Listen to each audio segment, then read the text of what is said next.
Alors, je me présente, Jocelyn Faubert, professeur à l'École d'optométrie, Université de Montréal. Alors, le thème aujourd'hui, c'est la mobilité. D'accord. Alors, moi, je vais vous parler de la mobilité dans un contexte, dans un milieu urbain, mais je vais prendre la perspective de l'individu. C'est-à-dire, qu'est-ce que ça prend pour se déplacer en toute quiétude dans un environnement chargé, un environnement dynamique, un environnement urbain, où il y a beaucoup de mouvements. L'idée que je veux vous proposer, c'est que les capacités mentales, qui sont capacités cérébrales, mentales, cognitives, perceptives, qui sont nécessaires pour traiter ce genre d'informations-là, c'est les mêmes chez la personne âgée qui traverse le carrefour, qui va au centre commercial, que chez l'athlète le plus élite. Vous allez me dire, c'est pas possible, mais moi, je vous dis que oui. Alors, pour pouvoir déterminer que c'est le même mécanisme, que c'est les mêmes systèmes qui sont impliqués, il faut pouvoir, les isoler, mais éliminer le contexte spécifique, c'est-à-dire le sport, où on enlève le sport, milieu urbain, on enlève les voitures et les personnes, on crée un environnement dynamique, isolé, mais qui va solliciter les mécanismes qui sont nécessaires pour percevoir l'information. Deuxième chose qu'on veut se poser, c'est si on arrive à isoler l'information chez ces différentes populations-là, est-ce qu'on peut entraîner cette capacité? Est-ce qu'on peut améliorer cette capacité? Deuxième point. Et le troisième, le plus important possiblement, c'est si on arrive à entraîner ces capacités-là, est-ce que ça va transférer dans leurs vrais besoins? Alors, je reviens à l'exemple de la personne âgée qui traverse le carrefour. Elle doit pouvoir traverser le carrefour sans se blesser, en évitant des collisions ou en évitant les autres personnes. Et l'athlète élite, en comptant des buts et en faisant beaucoup de millions, s'il compte plusieurs buts. Alors, je vous donne un exemple de conditions extrêmes urbaines, et j'espère qu'il n'y a pas de coin de rue similaire à celui-ci à Montréal, mais ça, c'est une ville en Asie, et regardez bien le mouvement des gens qui se déplacent, et évidemment, la règle là, est exclue. C'est-à-dire qu'il y a des gens qui se croisent, il y a des gens, il n'y a pas de lumière de circulation. Mais moi, le point que je veux faire, c'est comment ces gens-là font ça, sans se frapper, sans avoir de collision.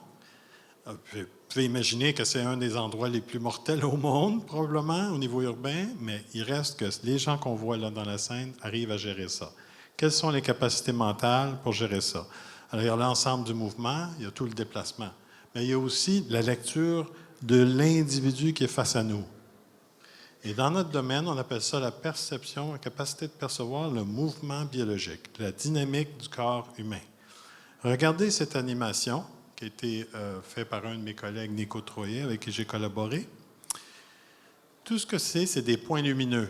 Alors, ceux qui travaillent dans le domaine du jeu vidéo, etc., connaissent bien ça, la capture de mouvement, mais là, on parle que les articulations, et à partir de ces articulations-là, on arrive à déterminer l'action, le genre d'un individu, les intentions, etc. Alors, si vous vous promenez dans un environnement urbain, vous faites face à une foule, vous devez déterminer quelle est l'intention de la personne. Est-ce qu'elle va à gauche? Elle va à droite? Est-ce qu'elle est agressive? Est-ce qu'elle est non agressive? Tous ces points-là sont importants. Vous allez voir que tous les points, la dynamique de la scène dynamique et la lecture de l'intention d'une personne par rapport à sa dynamique de mouvement sont des choses qui sont associées et connexes.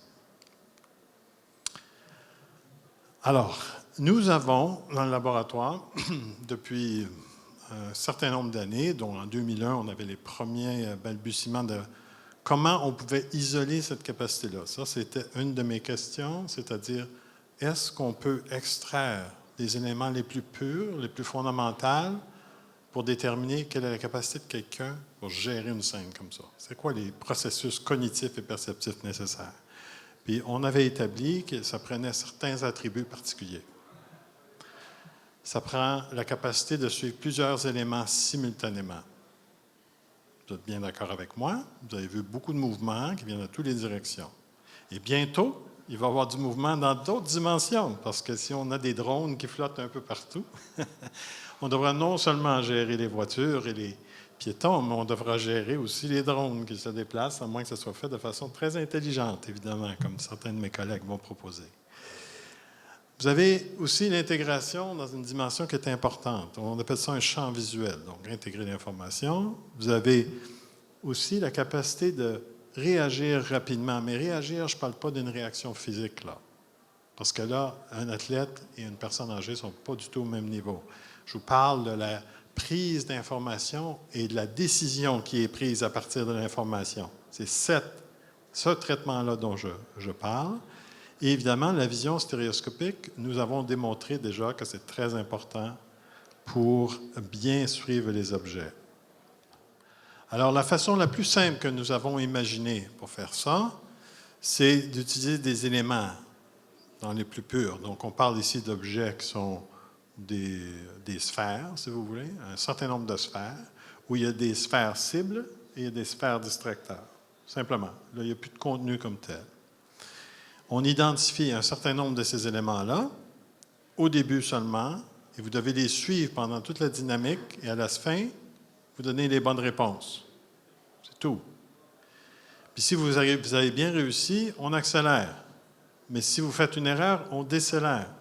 Et là, on arrive à évaluer la capacité de chaque individu, que ce soit ma grand-mère qui a 98 ans ou le joueur élite qui est au summum de sa carrière. Vous avez bien compris? Vous allez faire la tâche. 2 minutes. Prochaine diapo, s'il vous plaît. Alors là, vous allez avoir 4 cibles et vous devez suivre ces cibles-là. Voilà. À la fin, vous allez me dire quelles sont les 4 cibles que j'ai identifiées. C'est pas compliqué. Alors, les 4 cibles.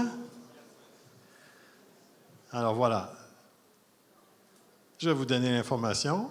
Et voilà. Donc, vous avez peut-être raison, peut-être pas. Mais si vous aviez raison, je vais faire la prochaine diapo, s'il vous plaît. On va à une vitesse un peu différente. Vous allez voir que les éléments de vitesse sont importants. Et nous avons donc... Voilà la réaction que je recherchais. Alors, pour nos athlètes les plus élites, ça, c'est pas compliqué pour eux. OK? Mais heureusement, tout le monde s'améliore à tous les niveaux. Prochaine diapo, s'il vous plaît, parce qu'il ne me reste pas beaucoup de temps. Il me reste 2 minutes. Je n'ai malheureusement pas beaucoup de temps pour les questions.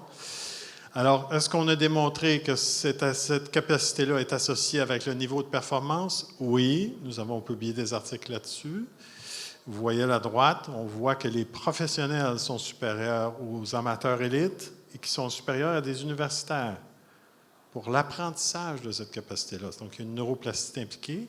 Mais la bonne nouvelle, c'est que vous voyez à gauche, c'est que le rythme d'apprentissage est équivalent pour une personne âgée que pour une personne qui est jeune. Donc, le potentiel est là. Prochaine diapo, s'il vous plaît. Je sens la pression.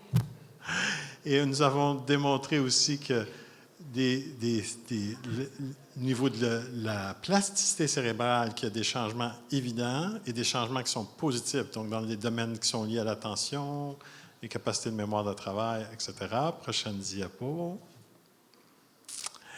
Et nous avons aussi montré que si on entraîne les personnes âgées, ils arrivent à bien lire la dynamique corporelle des autres personnes. Donc, vous vous rappelez dans la dynamique de foule, la capacité d'anticiper ce que la personne va faire quand on veut éviter une collision. On améliore cette capacité-là. Et finalement, dernière diapo. Il y en a plusieurs autres, mais je vais finir avec celle-là. On a démontré que ça transfère même sur le terrain, c'est-à-dire que des athlètes qui ont été entraînés avec cette capacité, cette méthode-là, arrivent à faire de meilleures passes, meilleures prises de décision sur le terrain. Donc, la même approche pour monsieur et madame qui ont 60, 70 ans qui se promènent en ville et Ronaldo et les autres qui sont dans les clubs les plus élites fonctionnent et transfèrent et changent leur qualité de vie.